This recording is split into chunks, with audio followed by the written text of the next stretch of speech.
Hello viewers, I still remain your host Nkeiru Nwosu. In our previous episode, we discussed 4 of the manipulation tactics. Today, I will continue with the remaining 6 manipulation tactics. Auntie Enke, is enough, please, enough of the manipulation and abusive partners. There are a lot of viewers who want to, know more of the deep holistic parenting. So enough of the manipulation. We've talked about it for so long. So I would like us to go more now to the deep holistic parenting. So why deep holistic parenting? And by the way, my name is Dr. Mercy, and I'm here with my big auntie Enke. Thank you for bringing me on board. You're welcome, Dr. Mercy. Yeah. Okay, why I had to elaborate on manipulation and abuse is because parenting is gotten from parents. If you don't get parents, the right partner, right, to parent your children, then your parenting will be faulty. Then the children will be raised in an abusive environment. That's why we had to start with getting it right by finding the right partner and not ending up with an abusive or a manipulative partner. I don't even care about that. So are you saying now that it is possible for someone to be in a serious relationship with someone, like you are in a good relationship and still be in that toxic, you won't know the person for 6 months and you will not know that person? I don't really get it, so I want you to. Yeah, it's possible that you'll be in a relationship with someone for 6 months, 1 year, even 2 years, and you won't know that the person is an abuser or a manipulator. Yeah, some will hide behind the mask. There is an episode we have treated, the monster behind the mask. You won't know that the person you're dealing with is a monster behind the mask. For example, during love bombing, the beginning of the relationship, the person will shower their victim with so much love, affection, and attention.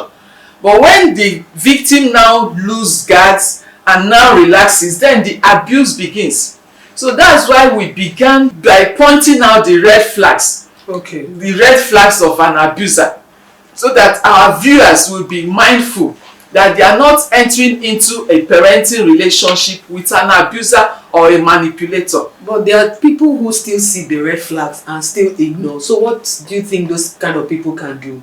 If they see the red flag, it's not late for them to get out of the relationship. Okay. But the problem is, if there is already children in the relationship, that one will treat it later in the show. Okay. When our viewers, at this point, if you're stuck in a relationship like that, where you now found out that your partner is an abuser and you already have children, you feel like you're stuck. There are therapists that you can go to treat for such matters. You asked me why deep holistic parenting. Yeah. Deep holistic means all aspects of the child's welfare. There are 5 major aspects of the child's welfare that we are looking into in this show. The first one is the social, then the second one is emotional, then you have the physical, you have the intellectual or the cognitive, then you also have the spiritual. So any aspect of the child's welfare or well-being, if one of these is affected, it affects all others. So that's why it is holistic. Parenting holistically, you have to take care of all aspects of the child's welfare. Auntie Enke, I want to ask you one important question. So I want to know, in what way do you think parents are not raising their children in the right way? What do you think? Okay, in as much as parents, every parent want their children to succeed and be better. But there are little things that parents do that they are not supposed to do, or things they are not doing that they are supposed to be doing, which is hurtful to the child. So there are 4 of it we'll be discussing. And you, I know you're a young parent, you also contribute to the talk.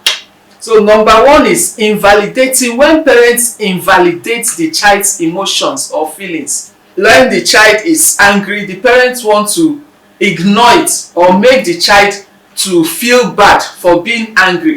So that is invalidating the child's emotion or feeling. Then the second one is comparing. A question on that. Okay, you have a question. Yeah, I want to ask a question on that. You said when you're angry. So how do you express yourself when you're angry towards them? And you can't contain yourself. And you just want them to feel bad too for making you feel bad. Yeah, most parents are like that. They want, when their children are angry, they'll now be angry at the child for being angry. So it makes the child to feel bad. And the child will now feel that is a sin. The child doesn't have the right. So most parents, they invalidate their children's emotion. Why will you get angry over such a thing? This is a little matter. Because your brother did this, because your brother poured chocolate or ice cream on your homework, and then you're getting angry at your brother. So it will make the child's feeling and emotion to be invalidated. The child will feel bad.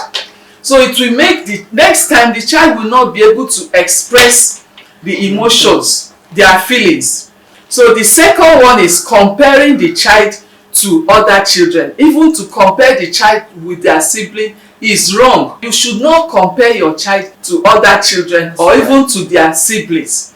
But I also have a question on that. Okay. Comparing in the sense, some parent feels that you're actually pushing them to work harder. Yeah, to work harder. So now that you're saying comparing, you don't compare. So what do you think parents should do about that comparison? Okay, like you should not compare. It's counterproductive. Okay. Parents think it will encourage the child to work harder, but rather it is counterproductive. I see. You should rather make the child to compare themselves with their older version so that they will come out better. It makes them, they will now feel inadequate and that they can't achieve anything. So they feel lesser of themselves and it affects their self-esteem.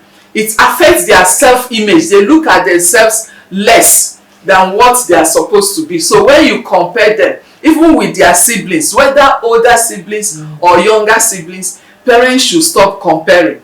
Another one is always pointing out the child's fault. You're always pointing out the child's mistake. Or sometimes you allow the home to be a safe place for the child to make mistakes and learn from their mistakes. Teach the child that when they have made a mistake, they should learn from it. When they fall, they should rise up and continue. They learn from it. It will make them not to be afraid of attempting new things. So what do you think if the child doesn't want to learn from his or her mistake? Oh, the parents should model. Our children learn from what we model. Like if they see you, that is what you do, they will learn to imitate you. Okay. For example, as a parent, don't feel proud to let your children know you made a mistake and you have learned from that mistake. Okay. It will also teach the child to learn how to learn from their own mistakes. I have an example. Let's say, for instance, a child who took first position before, and then all of a sudden the person took like second to the last position in class. What do you think, as a parent, what do you want that parent to tell the child? The parents should encourage the child that they should find out where the problem lies. They should find it and fix it. Okay. It will teach them problem-solving strategies. Like what was the problem? What caused this? Instead of blaming the child and calling the child names and criticizing the child, you should encourage the child to learn problem-solving strategy. Okay. What was the problem? Where did you get it wrong? So that you'll be able to fix it in case of next time. So that is it. Okay. Then the fourth mistake or the fourth thing that parents do that is not good, that hurts their parenting strategy, is giving their children everything except their own attention. Because when you give the child everything and you're missing in the equation, because the toy the child plays with today, the child may not want to play with the same toy tomorrow. So they'll outgrow all those things you're getting for them, but they can never outgrow your presence. They can never outgrow your attention. So at the end of the day, when they are not used to your attention, when they are not used to your company, when they are not connected with you, so it affects the parent-child relationship. So these are the 4 things that parents do or do not do in their parenting journey that affect raising of their children in a holistic environment. I like it so much. Nice point. Nice. I love it. But I would like you to elaborate more on the 4 points you have given. Oh yeah, we'll be talking more on them in our subsequent episodes. The 4 points: invalidating the children's emotions, comparing the children to other children, always pointing out the children's mistakes, and you give them everything except your attention. That's right. We'll be talking more on them in our subsequent episodes. Thank you so much. Thank you, Dr. Mercy, for joining me today. Thank you for inviting me. You're welcome. Happy to be here. You're welcome. Yeah. So this is where we come to the end of today's episode. And as you all can see, we had an amazing guest on today's show, Dr. Mercy, who shared an interesting point with us. In our subsequent episodes, we'll be elaborating more on those things that parents do and those things that parents fail to do that hurts the parenting strategy as they raise their children. My name still remains Nkeiru Nwosu. Please kindly follow us if you're yet to follow us, and subscribe to our YouTube channel. Thank you, and see you next time.